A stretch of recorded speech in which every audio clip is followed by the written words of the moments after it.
36. Actually, it's Cool Nerd TV here.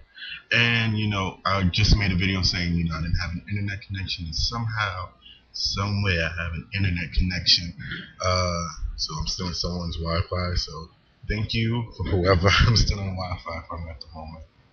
Until, my house and all that is repairs and all that is good. So let me just.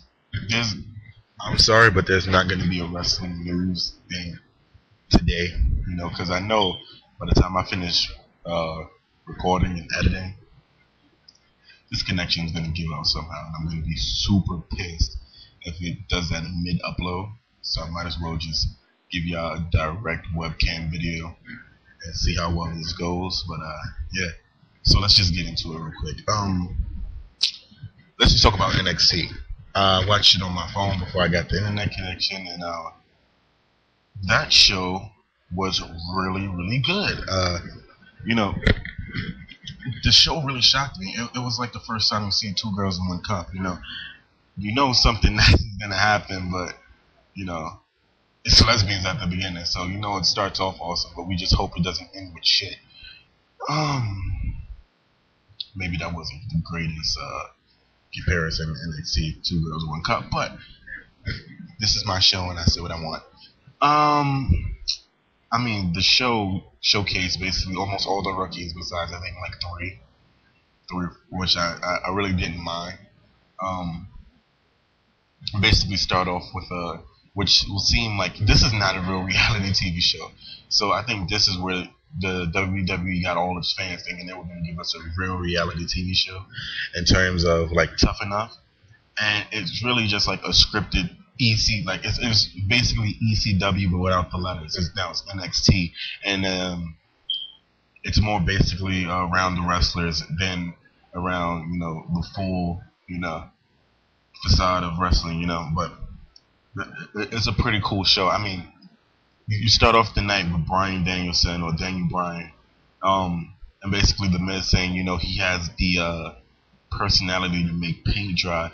Oh, and just to tell you guys, Michael Cole, you are doing a great job as a heel commentator, because I thought you were annoying the whole time you talked, and I think although you were annoying, that's what you're supposed to do when you're a heel commentator. You're supposed to be utterly annoying, and it's just like, God, I just want to punch you in the mouth. You're doing a great job, so keep doing what you're doing, keep saying what you're saying. You did fuck up one name. You said Michael Slater and it's Heath Slater, so yeah. But you basically start off with Bryan Danielson and The Miz. They're talking. Then Bryan Danielson comes out to The Miz's music, and all the rookies will come out to their pros music. And he basically hypes up the crowd. The crowd is going crazy because we all know who Bryan Danielson is. And I don't know what the other commentator's name was, but he was like, this guy is world renowned and stuff like that. And Michael Cole was like, what the fuck did he really do? Like, who the hell is he? This is his first time in WWE and all that. And even Matt Striker backstage, which I would thought was like a real crazy thing, because I was like, I don't think that they should have, if someone like Matt Striker. And that's what makes wrestlers great too. They're great actors. That we know that Matt Striker and Bryan Danielson are connected somehow in ROH, where we all know that Bryan Danielson is basically the king of the mountain in terms of the independent scene, and it just worked out perfectly. It was just like it really showed like the sky's the limit, and it shows that with a lot of these rookies. Bryan Danielson goes, he gets slapped by the Miz. They announced the match later on where he would be facing Chris Jericho, and which ended up turning out being really, really good. But I want to give you my whole thoughts on it, not just Bryan Danielson, but whatever. The other good thing really about the show is that they booked them like rookies.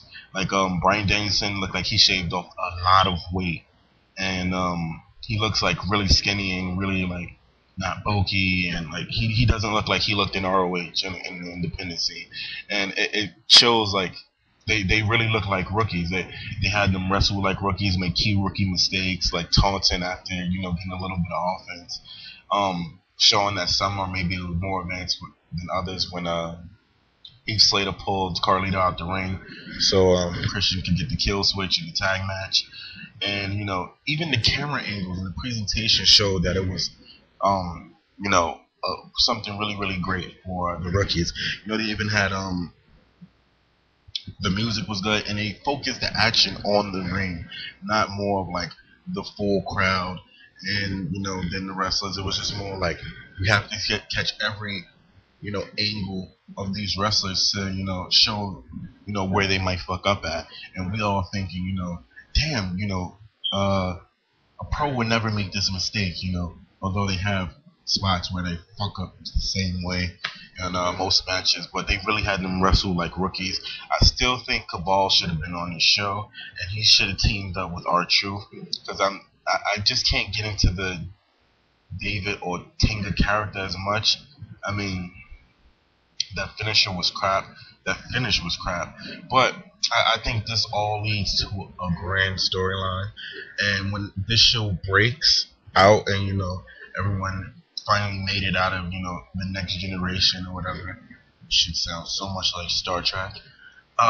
It'll create storylines because, like what Bryan Danielson is, either he can go real face and just make the Miz life a living hell, somehow keep getting over, keep getting people who like him, or he can go complete heel and just accept the Miz's advice and tutoring, and and somehow become a a better superstar than what he is, in terms of WWE, and that would be awesome. You have David Ortega, basically, he's like MVP ish, which I think MVP should have been tutoring David Ortega, because the personalities are so alike, and I think that when two personalities are just like each other, they fit so well, perfect together, that it can be pushed. But R-Truth is a great pro trainer.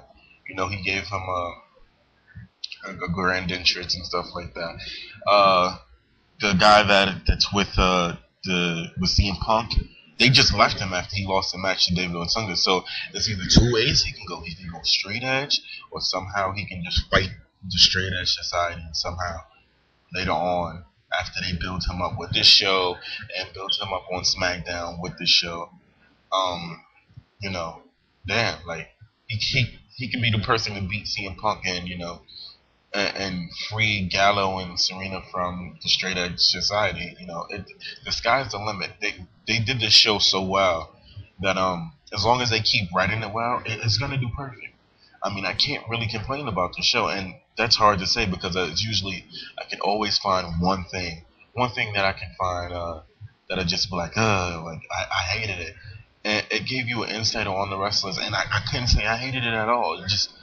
You hope it's not like sex. Like, it was great at the beginning, but you hope it didn't climax too fast. So that was not a great metaphor either. I just hope that the WWE can write this story as well and further push all these superstars, because they're only writing for 16 guys, really 8 guys, but they need to have the pros there to push the superstars, make them more likable. So that's pretty much the video. Rate, comment, subscribe. I'm sorry that you guys didn't get the weekly funny video, but trust me, I will be bringing the funny in the next video. I will have my internet back up and everything be running cool. So I'm out. Peace. Rate, comment, subscribe. I'm Cool Nerd TV, and I just made you a bit smarter. Won yourselves.